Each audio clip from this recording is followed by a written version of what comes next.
बिस्मिल्लाहिर्रहमानिर्रहीम। अस्सलाम वालेकुम viewers, welcome to my channel kitchen with Dana Pani. कैसे हैं आप सब? होपफुली सब ठीक ठाक होंगे, खैरियत से होंगे। आज मैंने बनाई है जी ग्रीन टी कश्मीरी चाय। बहुत मज़ेदार बनती है और बहुत आसान रेसिपी है। आपको लगता होगा कि जैसे ये बहुत बनाना मुश्किल है, लेकिन ऐसा नहीं है। आप मेरी रेसिपी को ज़रूर ट्राई कीजिएगा, आपको पसंद आएगी इंशाल्लाह। तो शुरू करते हैं रेसिपी। बिस्मिल्लाहिर्रहमानिर्रहीम। सबसे पहले यहाँ पे देखें, मैंने 4 चम्मच ली है ये ग्रीन टी। तो आपने ये लाइट ग्रीन कलर का जो ग्रीन टी मिलती है बाज़ार से, ये लेनी है। कि इसमें डार्क कलर की भी आती है पत्तों वाली, वो नहीं लेनी, वो कावा होता है। तो चाय जो बनानी हो तो फिर आपको ये लाइट कलर की ही चाहिए पत्ती। तो 4 टेबलस्पून मैंने ली है ग्रीन टी। 8 से 10 डंडियाँ मैंने ली हैं दालचीनी की। 10 से 12 यहाँ पे मैंने ली हैं ग्रीन इलायची, सब्ज़ इलायची। साथ ही मैंने बादियान के फूल लिए हैं 8 से 10। और हाफ़ टी स्पून नमक है, और एक बड़ी चुटकी जितना मैंने लिया है इसमें मीठा सोडा। और यहाँ पे मैंने लिया है 1.5 जग पानी, जिसे मैंने उबलने के लिए रख दिया है पहले से। पानी गर्म होगा उसके बाद ही आपने इसमें डालना है। और बस इसे पकने के लिए आप छोड़ दें, इसमें कुछ भी नहीं करना। आप अपने किचन के बाकी काम करते रहें और 2 से ढाई घंटे बिल्कुल हल्की फ्लेम पे, मीडियम फ्लेम पे आप इसे पकने दें।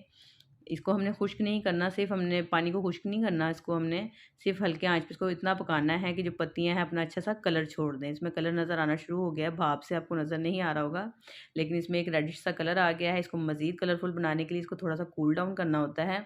उसके लिए हम इसमें डाल देंगे बहुत सारे जो क्यूब्स लाट डाल दें, खूब सारे आप इसके अंदर बर्फ़ के। और चूल्हा बंद कर दें थोड़ी देर के लिए। जितनी देर आप फेंटते रहेंगे उतनी देर आप चूल्हा इसका बंद रखें। तो कम से कम 8 से 10 मिनट आपसे इस तरह चम्मच की मदद से या किसी कप की मदद से उछाल लें अच्छी तरीके से, ताकि इसकी पत्तियों के अंदर तक जो कलर है वो निकल जाएगा। और उसके बाद आपने दोबारा से इसका चूल्हा ऑन कर देना है। तो इसको मैं दम पे रख दूँगी, कवर कर दूँगी थोड़ी देर। और इसके बाद मैंने अब दोबारा चूल्हा ऑन कर लिया है इसका। और अब मैं इसमें डालूँगी यहाँ पे सौंफ। 1 से 1.5 टेबलस्पून आप इसमें सौंफ डाल दें, और स्लाइस में कट की हुई अदरक डाल दें। तो ये दोनों चीज़ें आपने शुरू में नहीं डालनी, क्योंकि हमने इसमें खाने का सोडा डाला है, उसकी वजह से इसमें एक तलखी आ जाएगी, कड़वाहट आ जाएगी।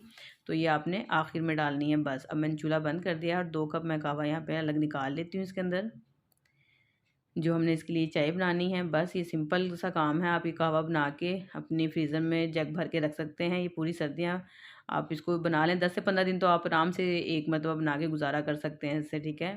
तो 2 कप मैंने इसमें दूध डाल दिया है।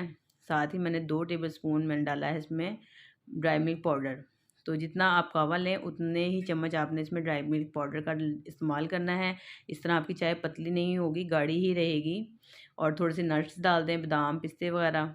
और इसमें देखें, चीनी अपनी मर्ज़ी से डालें, मीठा आप ज़्यादा पसंद करते हैं तो ज़्यादा डाल लें। मैंने 2 टेबलस्पून ही लिया है। तो कलर इसका चेक कर लें, ये इसका ओरिजिनल कलर है और मुझे यही कलर पसंद है। मैं अलग से इसमें कोई कलर नहीं डालती। अगर आप डालना चाहते हैं, या जैसे हम बाज़ार से लाते हैं उसमें एक बहुत पिंक कलर होता है, तो आप वो डाल सकते हैं। लेकिन वो मुझे ऐसा लगता है जैसे हम दूध वाला रूह अफ़ज़ा पी रहे हैं इसका इतना डार्क पिंक कलर होता है। तो साथ ही देखिए, मैंने यहाँ पे क्रीम बीट करके रखी हुई है। इसको और अच्छा रिच फ्लेवर देने के लिए आप इसमें 1-1 टेबलस्पून क्रीम डाल दें, ऊपर से मज़ीद नट्स इस तरह छिड़क दें। और ये मज़ेदार सी जो आपकी कश्मीरी चाय है, ये तैयार हो गई है। बहुत टेस्टी बनती है, सर्दियों में सब इसे पीना पसंद करते हैं। स्पेशली जब मेहमान आते हैं तो बाकी सब लवाज़मात के साथ हम ग्रीन टी और गाजर का हलवा ज़रूर पेश करते हैं। तो आप ये घर में बनाएं, इस तरह कहवा बना के फ्रिज में रख लें। और 2 टेट्रा पैक क्रीम के डब्बे जो हैं वो भी बीट करके फ्रिज में रख लें, और रोज़ाना बना के आप इंजॉय कर सकते हैं। और गाजर के हलवे की रेसिपी मैं आपको दे चुकी हूँ, उसका लिंक भी नीचे डिस्क्रिप्शन में मौजूद है, आप वहाँ से देख सकते हैं। तो यकीनन आपको आज की रेसिपी पसंद भी आई होगी और बहुत आसान भी लगी होगी। सो ज़रूर आपने ट्राई करना है। रेसिपी पसंद आए तो इसे लाइक और शेयर ज़रूर कर लिया करें। चैनल पे नए हैं तो चैनल को सब्सक्राइब करें, बेल आइकन को भी प्रेस कर लें। मुझे अपनी दुआओं में याद रखें। मिलती हूँ आपसे किसी और मज़ेदार सी वीडियो में। अगली वीडियो तक के लिए मुझे दें इजाज़त। अल्लाह हाफ़िज़।